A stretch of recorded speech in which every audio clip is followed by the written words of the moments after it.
describir en líneas generales cómo es la práctica.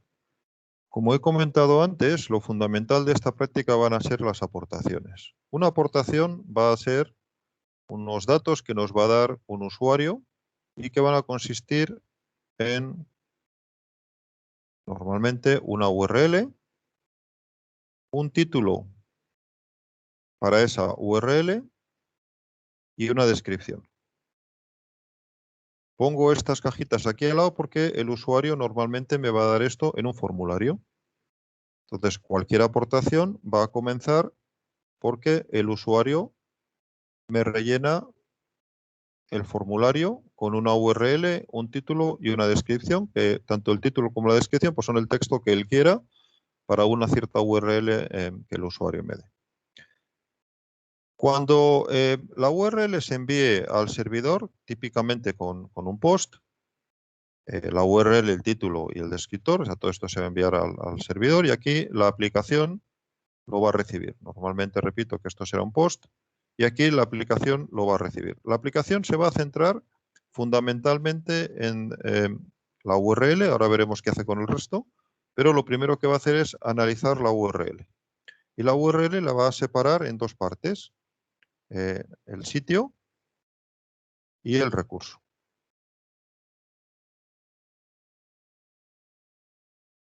El recurso es, como sabéis, la parte que tienes a la derecha de la primera barra y el sitio es todo lo que hay a la izquierda. Entonces, normalmente el sitio tendrá la pinta HTTP o HTTPS, dos puntos, barra barra y un nombre de sitio, punto dominio o algo por el estilo. Y el recurso será todo lo que aparezca hacia la derecha de la barra. Pues una cadena de texto más o menos larga.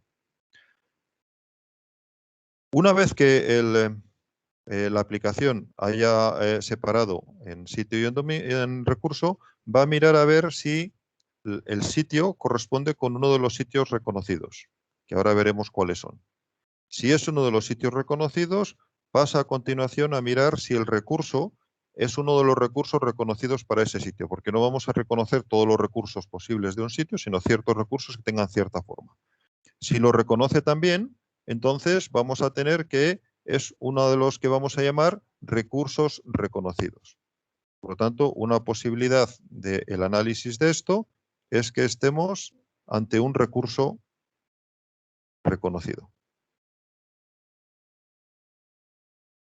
Y si no es así, si analizamos esto y resulta que o bien el sitio no nos cuadra, o bien aunque el sitio sea uno de los sitios reconocidos, el recurso concreto que nos están pidiendo no cumple el patrón adecuado, pues entonces diremos que estamos ante un recurso no reconocido.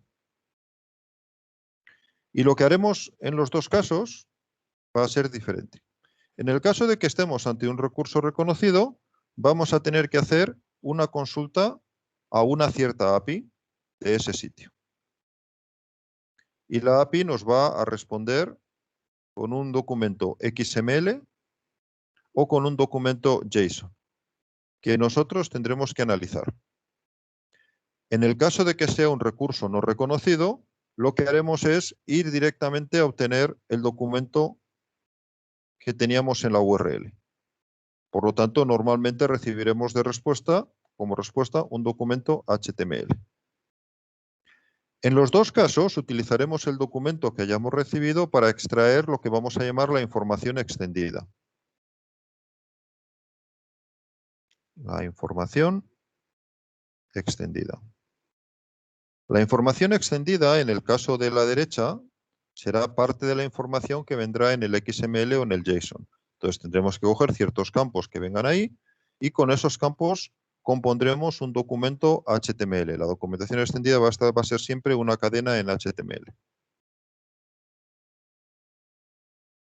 Entonces repito que en el caso de estar por la derecha, pues a partir de lo que me venga en el documento XML o JSON, compondré la información extendida. Y en el caso de estar en la izquierda, donde me obtuve la página HTML, obtendré esa información extendida de la propia página HTML. O sea, tendré que parsear la página HTML para extraer de ella la información extendida. Bien, daros cuenta que todo este proceso de la derecha, entonces, es para obtener esta información extendida, que la puedo obtener de la propia página o de una API del sitio que esté visitando. Cuando la tengo, ¿qué haré con ella? Pues la uniré al resto de la información que tenía, que recordad que era el título. Bueno, lo voy a poner aquí arriba. Me llegaría la URL, me llegaría el título que también tenía en el formulario y me llegaría la descripción que también tenía en el formulario. Todo esto vendría del formulario y la información extendida la he obtenido con este proceso. Bien, pues todo esto, la descripción, el título, la URL y la información extendida, lo meteré en la base de datos. Y lo meteré en una tabla en la base de datos. Por lo tanto, en la base de datos acabaré teniendo una tabla que tendrá como mínimo pues, campos como la URL, el título, la descripción y la información extendida. Entonces tendré una tabla donde para cada aportación tendré estos campos. Repito que estos tres primeros me han venido directamente al formulario y el último lo he obtenido con todo este proceso que veis aquí a la derecha. Así tendré pues todas las aportaciones que me hayan hecho los distintos usuarios. Ojo, aquí faltarán campos. Por ejemplo, me hará falta la fecha en la que fue hecha la aportación, el usuario que hizo la aportación, porque veréis que para resolver el resto del enunciado de la práctica, pues me hará falta, para algunas cosas me hará falta tener estos campos. Por lo tanto, esta es una versión simplificada de la información que yo voy a necesitar para una aportación. Pero ya os podéis ir haciendo una idea de la información que voy a tener que almacenar. Por lo tanto, este es el funcionamiento general de la práctica, que repito va a ser, los usuarios me van a realizar aportaciones que van a ser fundamentalmente URLs con un título y una descripción. La URL la voy a utilizar para localizar o bien una API o bien extraer de la propia página HTML información extendida, y con esa información extendida más la información que me dio el usuario voy a componer la tabla esta de aportaciones. Además, las aportaciones se van a poder votar. Voy a poder darle pues, votos positivos o negativos si soy un usuario autenticado. Y también se van a poder comentar. Voy a poder comentarios para cualquiera de las aportaciones, de nuevo si soy un usuario autenticado. Por lo tanto, os podéis imaginar que necesitaréis también tablas para reflejar de alguna manera las votaciones y los comentarios. Y probablemente para ello, ya lo tendríais que estudiar vosotros, pero seguramente necesitaréis una tabla de votos y una tabla de comentarios. Y esta tabla de votos pues tendrá que estar relacionada con la tabla de aportaciones, porque cada voto será para una aportación en concreto, y la tabla de comentarios también tendrá que estar relacionada con la tabla de aportaciones, porque tendréis para cada comentario corresponderá con una aportación concreta. Y por supuesto también necesitaréis una tabla de usuarios. La tabla de usuarios la vais a construir sobre la tabla que ya os da Django, o quizás utilizar directamente la tabla de usuarios que ya os da el módulo de administración de Django, porque es el que vamos a recomendar como módulo para gestión de usuarios. De hecho, en la aplicación, los usuarios se supone que se les gestiona la cuenta de alguna forma aparte a vuestra aplicación. ¿De qué forma? Pues vía la aplicación de administración de Django. Entonces,